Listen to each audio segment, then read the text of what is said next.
கர்த்தருக்கு மிகவும் பிரியமான தேவ ஜனங்களே, இந்த ஞாயிறு விருந்திற்காக இயேசு கிறிஸ்துவின் நாமத்தில் உங்களை அன்புடன் அழைக்கிறோம். என் வாழ்க்கையில நான் ஆசீர்வாதத்தை காண்பேனா என்று சொல்லி ஏங்கிக் கொண்டிருக்கும் ஆத்துமாவே, இன்று கர்த்தர் உங்களுக்கு சொல்லுவது என்னாகும் 24:1. இஸ்ரவேலை ஆசீர்வதிப்பதே கர்த்தருக்கு பிரியம். ஆமாங்க, தேவன் நாம் ஆசீர்வாதமா இருப்பதை மாத்திரமே விரும்புகிறார். நமக்கு ஆசீர்வாதங்களை அள்ளி கொடுக்க வேண்டும் என்று மாத்திரமே அவருடைய நோக்கமா இருக்கிறது. ஆனாலும் சில நேரங்களில் நாம் ஆசீர்வாதங்களை பெற முடியாமல் ஆசீர்வாதங்களை தவற விட்டு கொண்டேதான் இருக்கிறோம். அதற்கு காரணம் என்ன என்று தேவன் அதைத்தான் நம்மத்தில் இடைப்பட விரும்புகிறார்.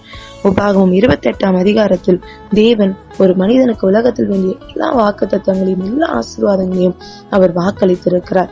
அதில் முதல் வசனம் இப்படியாய் சொல்லுகிறது: இன்று நான் உனக்கு விதிக்கிற உன் தேவனாகிய கர்த்தருடைய கட்டளைகளின் படியெல்லாம் செய்ய நீ கவனமாய் இருக்கும்படிக்கு அவர் சத்தத்திற்கு உண்மையாய் செவி கொடுப்பாயானால் உன் தேவனாகிய கர்த்தர் பூமியில் உள்ள சகல ஜாதிகளிலும் உன்னை மேன்மையாக வைப்பார். அது மாத்திரமல்ல, 2வது வசனம், நீ உன் தேவனாகிய கர்த்தரின் சத்தத்துக்கு செவி கொடுக்கும் போது இப்பொழுது சொல்லப்படும் ஆசீர்வாதங்கள் எல்லாம் உன் மேல் வந்து உனக்கு பலிக்கும் என்று தேவன் சொல்லுகிறத நம்ம பார்க்கிறோம்.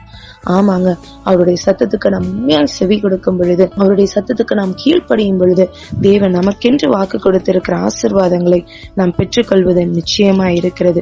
அது மாத்திரமல்ல, சங்கீதம் 128ஆம் அதிகாரம் நம் அனைவருக்கும் தெரிந்த ஒரு சங்கீத பகுதி.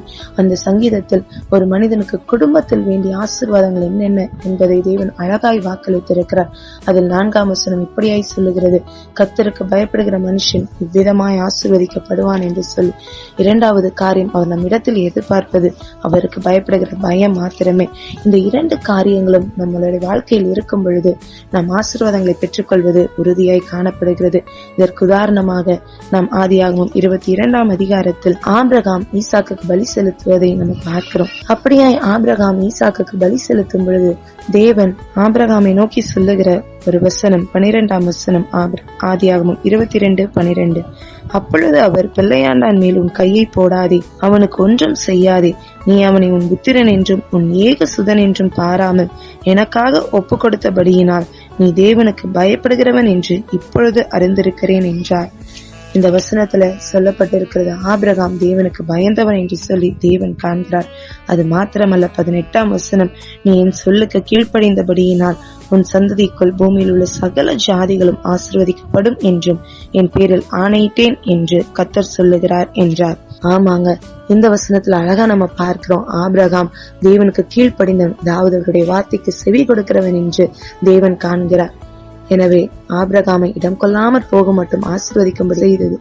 இதே போல நம்மளுடைய வாழ்க்கையிலும் நாம் தேவனுக்கு செவி கொடுத்து அவருக்கு பயந்து நடக்கும் பொழுது நாம் எல்லா ஆசீர்வாதங்களையும் பெற்றுக்கொள்வது நிச்சயமா இருக்கிறது. நாம் ஜெபிக்கலாமாங்க. நல்ல பிதாவே, அப்பா, நீங்க எங்களை ஆசீர்வதிக்கவே விரும்புகிறேன். ஆனால் அந்த ஆசீர்வாதங்களுக்கு நாங்களே தடையா இருந்து கொண்டிருக்கிறோம். இனி அப்படி இல்லாதபடிக்கு உங்களுடைய வார்த்தைகளுக்கு செவி கொடுக்கவும் உமக்கு பயந்து நடக்கவும் என் தேவனீர் எங்களுக்கு கிருபை பாராட்டுவீராக. நீர் எங்களுக்கென்று வைத்திருக்கிற ஆசீர்வாதங்களை பெற்றுக்கொள்ள எங்கள் கரங்களை திடப்படுத்துவீராக. இயேசு மூலம் பிதாவே, ஆமென். இயேசு கிறிஸ்துவின் நாமத்தில் இந்த நாளில் உங்களை ஆசீர்வதிக்கும் ஜீசஸ் விஷன்.